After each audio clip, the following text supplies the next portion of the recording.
نجي مثل ما قلت لكم بالبدن القطعة واحدة، نفس الحالة ناخذ 4 صبع من هنا حتى تكون الدشداشة ما تكون طويلة من الجوانب وقصيرة من الأمام.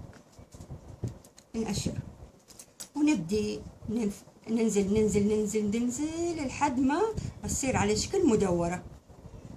هذا الشكل الرياضي.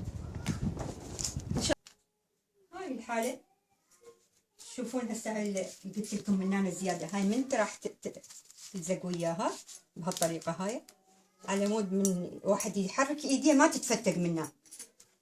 وهاي الكلوشة كأنه ما لزقناها، هذه يكون شكلها.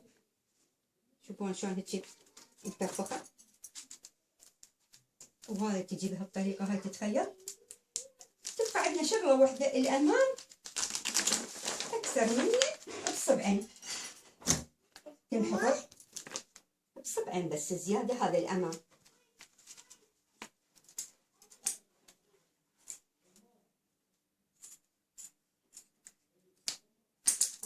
راح يصير اختلاف بيه بس بالأمام. بالطريقة هاي يصير تكون هاي أكثر من عندها. من راح تنجمع هاي ويا هاي راح الركبة تكبر.